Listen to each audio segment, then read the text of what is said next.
Saturdays 10 a.m. to 5 p.m. Sun Pharmacy, your pharmacy. Sun Pharmacy accepts all bank cards and insurances. Sagico, Nagico, and National Caribbean Insurance.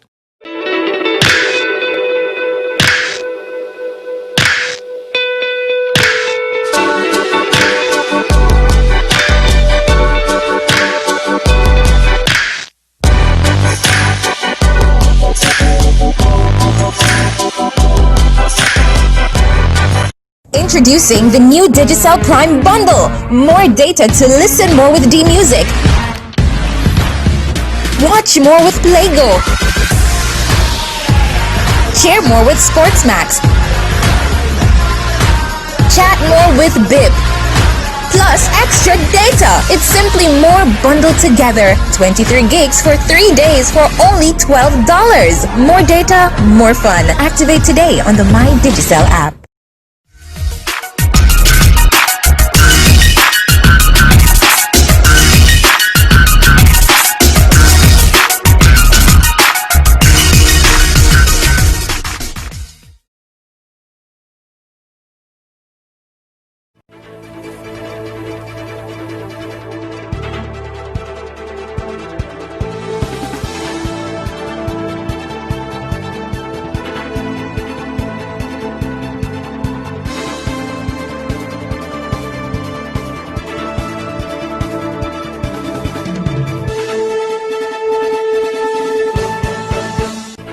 In the top stories, Domino's Pizza St. Kitts partners with Explorers Clubs.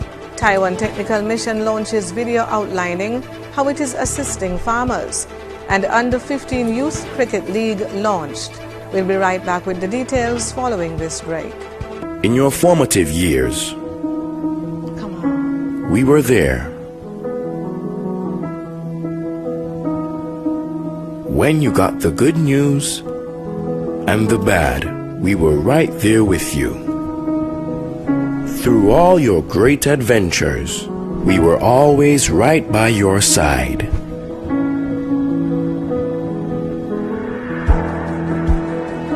Now that life has thrown us a curveball, we are still here. And as we navigate this difficult period, the SKCCU will continue to be there for you and your family to help you through. We will assist you in safely and efficiently accessing your funds through our digital platforms, online banking, mobile banking, ATMs, and even our drive-through services. We can get through this together with responsible financial decisions by making food and medication a priority, practicing proper hygiene, maintaining social distancing, and constant prayer. We're here for you. We're still here. We will get through this together. SKCCU will continue to be your financial partner for life. Dr. Blake's General Dentistry and Orthodontics, located on South Independence Square Street in Basseterre, is the place to discover that perfect smile you have always dreamt of. With convenient hours to serve you, Dr. Blake's Dental assures the best preventative and restorative care to guarantee the health and beauty of your smile. Call 466-7622 for your appointments.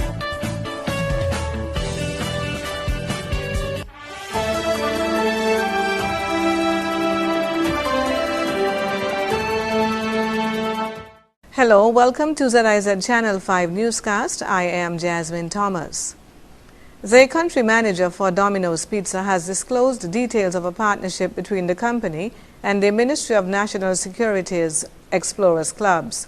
In September, country manager for Domino's Pizza, Arthur Martin, called in on the radio program Policing with You, which airs live weekly on ZIZ Radio, to laud the National Intervention Team, NIT, who were guests at the time.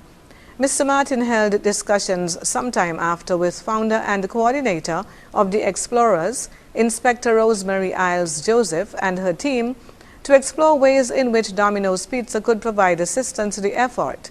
He said that in his conversation with the NIT, they came up with a few initiatives. He suggested the clubs engage in fundraising activities, and one of the ways in which it could be done was by selling slices of pizza to their various communities. Their clubs would be sold large one-topping pizzas at a reduced price to improve the profit that could be made. Another area identified was to extend the lunchtime special, in which small pizzas are sold to all students in uniform at a discounted price.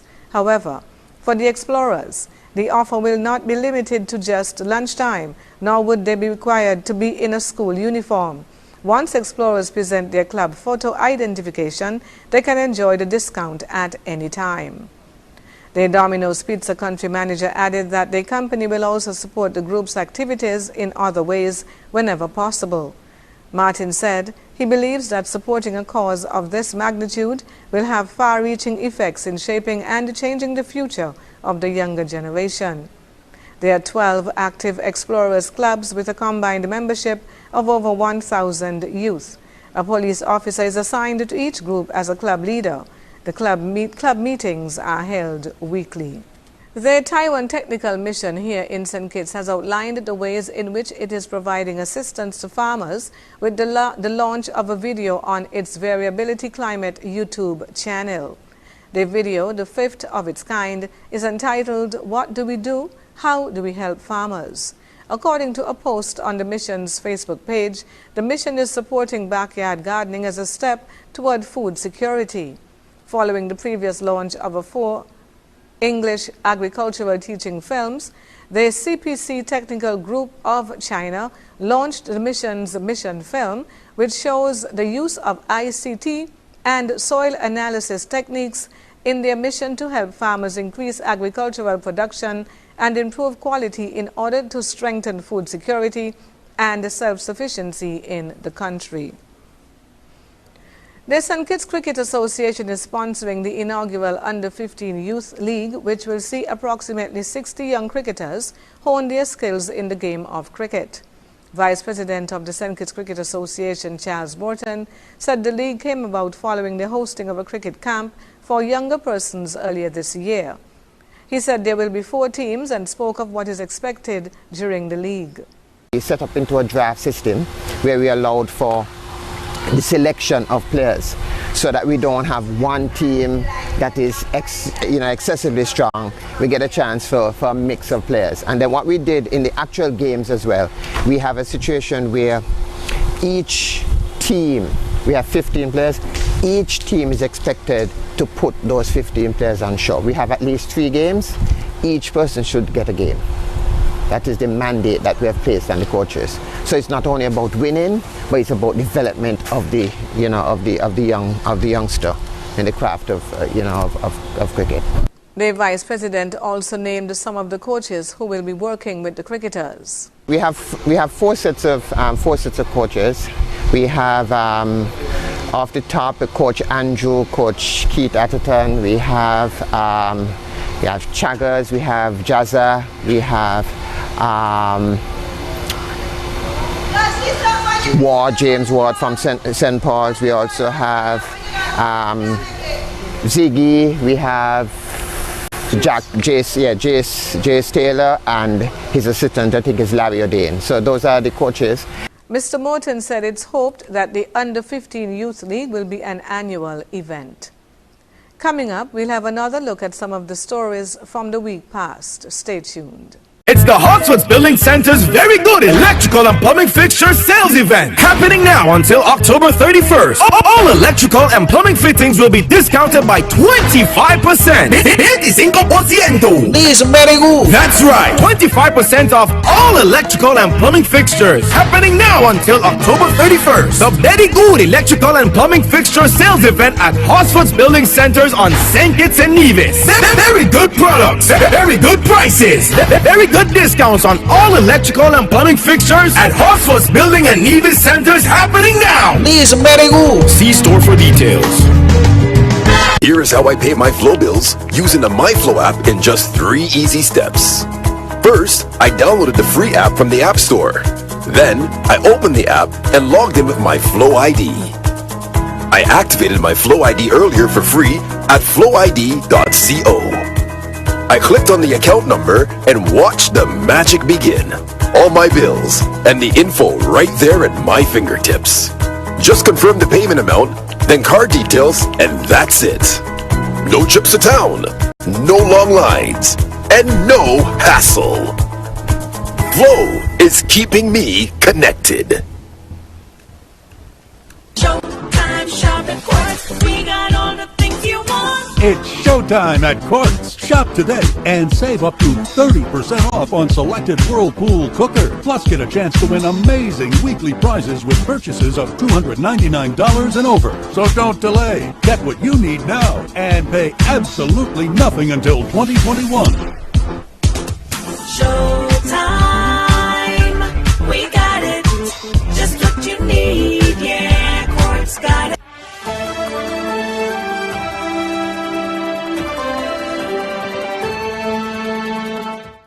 After much consideration, the St. Kitts and Nevis Cabinet has decided to grant one discounted VAT value-added tax rate day for 2020 in an attempt to boost consumer spending during the busy Christmas season. The announcement was made by Prime Minister and Minister of Finance, the Honorable Dr. Timothy Harris, when he addressed the nation during the Tuesday, October 20 edition of Leadership Matters. The government of St. Kitts and Nevis will accord one day designated as VAT Day. On that day, as is the norm, the VAT payable on goods will be at 5%. So it is a special day in which the VAT rate is discounted, and it covers a range of items. On the discounted VAT rate day, all tangible items currently subject to 17% VAT qualify for the discount on VAT day. For vehicle purchases, VAT is exempt on the first $50,000 with VAT at the standard 17% charge thereafter. The Prime Minister said further discussions will be held with the leadership of the St. Kitts and Nevis Chamber of Industry and Commerce to finalize the logistics for this year's VAT Day, including the definitive day when it will be held. Moreover, Prime Minister Harris said citizens and residents can expect some of the usual concessions on certain purchases during the Christmas carnival season. In recent years, packages of foodstuff were allowed free of duty and taxes for the first £400. Gift packages and a passenger allowance up to a threshold value of US $200 were also allowed free of duty and taxes. The Cabinet of St. Kitts and Nevis wrapped up 4 days of discussions with senior-level government officials as part of the Budget Estimates Committee meetings, which is a critical step in the process leading up to the finalization of the national budget for the upcoming financial year. Over the 4-day period, permanent secretaries and heads of departments accounted for the operations of their respective ministries over the last fiscal year and gave their projections and plans for the 2021 financial year. For several government ministers, it is their first time participating in the budgetary process at the federal level. Minister of Health, ICT, Entertainment, Entrepreneurship and Talent Development, Honorable Akila Byron Nisbet, said this experience has given her a better understanding and appreciation of the work that goes into the preparation of the annual budget. For me, it was an eye-opener because previously as Senator and Deputy Speaker, I would see the budget when it's ready to be presented. And so after it already went through these stages. So now I have a better appreciation of what goes into getting it to that next step. And I know after committee sessions, we would also have another set of sessions with our budget analysts and financial secretary so that we'll be able to make sure we fine-tune some of those key areas. But now I understand the entire process from beginning to end, and it helps me and also be able to prepare for next year's budget session. Likewise, it is the first federal budget experience for the Honorable Eric Evelyn, Minister of Environment and Cooperatives. So this was a good opportunity for me as the Minister of Environment and Cooperatives to be aware of what is happening, what would be proposed in the other ministries, and so you get an overall picture as to where we go in terms of the federal budget for 2021. And of course we know that this is the pandemic, and so everything has to be cut back. So it gave me a very good appreciation of what the process is all about, and I think it was a very worthwhile experience. And I'm very happy that I was able to come to all of the sessions, so I was able to get a good overall picture of what is taking place in the federal government. Another new phase throughout the federal budget process is that of Minister of Agriculture, Fisheries and Marine Resources, the Honorable Alexis Jeffers. Commenting on the process, Minister Jeffers said the federal experience differs greatly from that of the Nevis Island administration. I would say this type of experience we have not been exposed to before in terms of all ministers fully participating in the process. At least what I have been exposed to before is that as the minister of whatever particular ministries, portfolios, then I would show up for those discussions and participate. But I've been able to participate fully in all of the different discussions, all of the different ministries that have come. I've been able to hear from them and gauge as to what will be happening over the next financial cycle. And that is a good thing because, of course, it gives you an idea as to what you should be doing in yours to complement the others who we all try to work together with.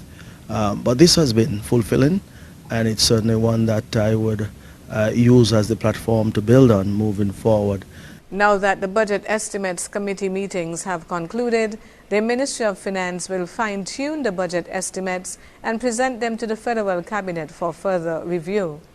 The final exercise will be the preparation of draft estimates and the budget address for presentation by Prime Minister, the Honorable Dr. Timothy Harris, in his capacity as Minister of Finance, for final action to be taken by the Federal Parliament. Primary school students of constituency number 7 were awarded with the 17th annual Help a Child program, which was held at the Mount Carmel Baptist Church on Thursday. Held under the distinguished patronage of Prime Minister the Honorable Timothy Harris, the Help a Child program awarded 95 students from 4 primary schools within the constituency with scholarships worth $500 to assist in their educational development. The Prime Minister, in addressing the gathering, spoke of the importance of education. We want it to be a place from which you can be a productive citizen and a responsible citizen.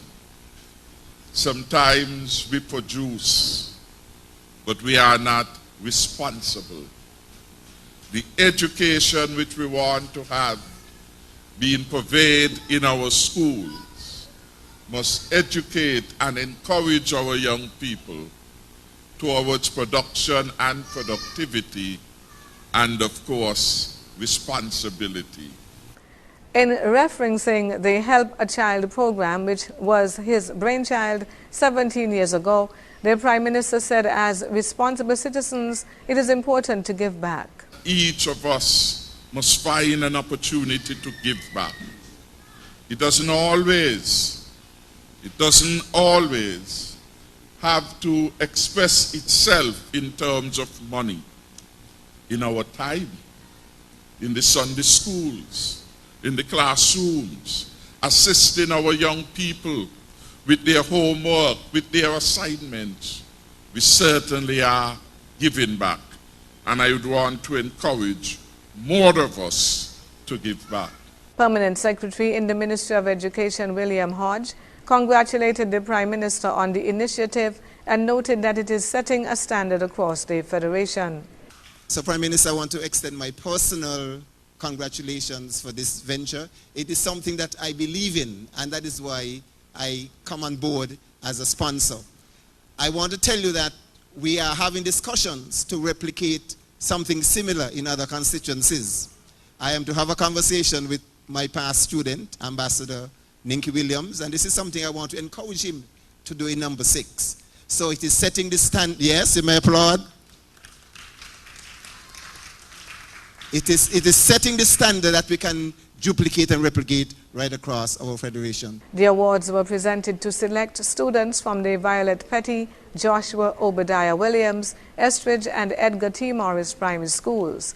The ceremony also featured performances from each school, as well as a guest performance by a teacher of the Edgar T. Morris primary school. To date, as part of the Help a Child program, over $400,000 has been disbursed to 823 students. After the break, people who recovered quickly now developing long COVID, and UN copes with hot issues including COVID-19 and other crises. Stay tuned. It's the Horsford's Independent Sales Drive for the months of September to October. Horsford's Automotive will be on their biggest sales drive for 2020. Come to Horsford's Automotive in the months of September and October and drive away with up to $30,000 discount on select models. Your choice of either free gas for 3 months or up to $1,000 in free groceries. 50% discount on VAT. Yup, for the month of September and October, pay just 8.5% on VAT. Free servicing for 1 year. Free bill of sale. Free registration, licensing, and tinting. 0 down payment. That's right. Absolutely no down payment. And much, much more. It's the Horsford's Independent Sales Drive. Terms and conditions apply. See store for details. How can we help? I want faster speed in St. Kitts and Nevis. You know what I mean? I want quick help 24/7 and fast access to customer care with no hidden fees, and don't leave us hanging. I want lots of data for apps and cool content. I want to be rewarded. Same. Let's go. We promise better speeds, better support, better plans, better content, and better rewards. This is Better Together. You know it.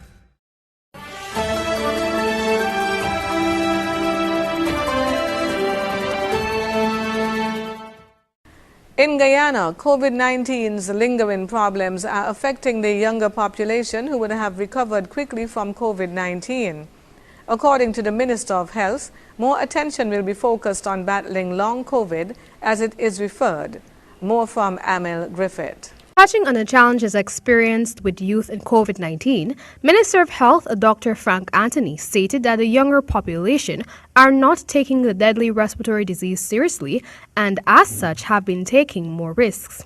Minister Anthony, sending a stern coronavirus warning to young people, unveiled that they are now seeing long COVID cases locally, where organs in addition to the lungs are affected by COVID-19 after recovery. Young people who would recover very quickly, in a couple months' time, they can also have what is now termed as long COVID, where they can feel fatigued, or we're now seeing cases of cardiac diseases and so forth. This was divulged during the launch of the first Caribbean Congress Adolescent and Youth Health Roadmap on Monday afternoon. Minister Anthony added that as the government of Guyana navigates its way through the pandemic, focus will have to be shifted to this area. Honing in on other challenges, the health minister said that abuse, irrational fears and anxiety have been disrupting the mental health of youth.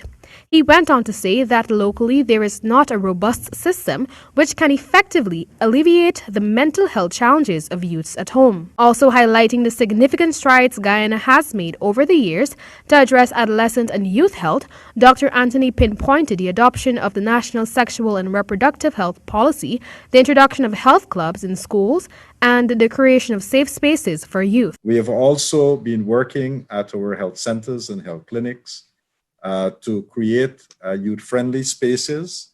And so we now have in about 52 health centers what we call adolescent health and wellness clinics, so that young people can come to these clinics and they would not be troubled by adults who are providing care, but rather they would be embraced. However, he revealed that the COVID-19 global health emergency has disrupted progressions made by the health sector. Following a passionate speech from UN coordination consultant Michelle Belfour for the need of comprehensive sexuality education CSC, which helps you to delay early sexual activity, prevents pregnancy, and reduces the contraction of HIV and other sexually transmitted infections, Minister Anthony was convinced for the need of the CSE in schools. He, however, reminded that this move is heavily dependent on stakeholder support. One of the stakeholders I think that we'll also have to look at is really the faith-based organizations, because sometimes there's that narrow view that if we teach sexual and reproductive health in our school system, that is somehow promoting promiscuity. Of the issues raised by the advocates to be addressed were mental health, substance abuse, violence and injuries, sexual reproductive health and rights, HIV STIs, nutrition, sports, youth development, and climate change. The recommendations demanded meaningful engagement of youths in decision-making, political commitment and investments, building capacity of youths to support development, supporting the use of research by universities and other institutions to support evidence-based interventions. Without having to worry. Well, don't imagine. National Caribbean Insurance is here to take care of all your insurance needs. Insure your life, vehicle, boat, home, belongings, and your future. At NCI, we make it our business to ensure that you enjoy every stage in life. We serve, we protect, we satisfy. That's NCI.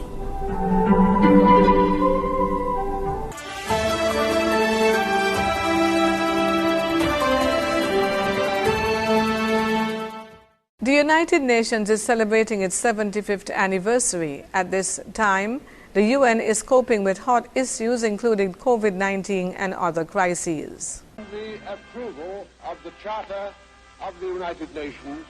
Back in 1945, following two devastating world wars, representatives of 50 countries came together with a promise. No more world wars, uphold international law, protect human rights, improve lives. 75 years later, we've been spared another world war, but a microscopic scourge is now ravaging nations, claiming lives and devastating economies. On United Nations Day, I reinforced my appeal for a global ceasefire so we can devote all our energies to fighting COVID-19. And let us act together now to defeat the pandemic, to prevent climate catastrophe, uphold the equality of women and men, and pave the way for a safer, healthier, more just and sustainable world. It's a lot to handle, but the UN is the only world body with the reach, the resources and the scope provided for by the UN Charter. That charter defines the core principles of the UN and paved the way for a multilateral approach to international emergencies, conflict resolution, peacekeeping, development and humanitarian aid. You know, I think the concepts, the ideals that are found in this little blue book lays the basis for the multilateral system that we have today. Obviously, in 1945, you know, the UN was created more of as a talk shop, as an organization that was norm setting. But, you know, peacekeeping is not mentioned anywhere in the UN Charter. It was invented. Also invented under the UN umbrella, the World Health Organization, now leading the global COVID-19 response. This is not a drill. The United Nations Children's Fund, UNICEF, stockpiling syringes for distribution when COVID vaccines become available. The World Food Programme, combating hunger where pandemic restrictions have disrupted food supply chains. And the UN agencies that help refugees and protect human rights, further threatened by the global health crisis. The number of specialized UN agencies has multiplied over the past 7.5 decades, well positioning the UN to deploy into the field in times of crisis. But the number of member nations has also greatly increased, from 50 countries in 1945 to 193 nations today, and that has often made consensus difficult to reach. Disagreements within the UN's most powerful arm, the Security Council, have come with a high cost. Bickering among key member nations has stymied efforts to resolve protracted conflicts and civil wars, prevent genocide and human rights abuse, and defeat the pandemic. At the Security Council, we failed to have a COVID resolution, as we called it, for months and months on end. And so you do stop and you think, you know, if at this huge moment where the entire world is embroiled in this, you know, potentially catastrophic virus, the Security Council can't agree on a statement and pass it. You know, you really have to think about, you know, what this body, you know, whether this body's become so politicized that it's useless on the big issues. As the UN turns 75, the coronavirus is testing the multilateral system like never before. And UN watchers say how united these nations are in taking on today's pandemic could shape how we tackle bigger issues like climate change tomorrow. Leeling Tan, CGTN, New York. We'll be back with a recap of the top stories. Without having to worry. Well, don't imagine. National Caribbean Insurance is here to take care of all your insurance needs. insure your life, vehicle, boat, home, belongings, and your future. At NCI, we make it our business to ensure that you enjoy every stage in life. We serve, we protect, we satisfy. That's NCI.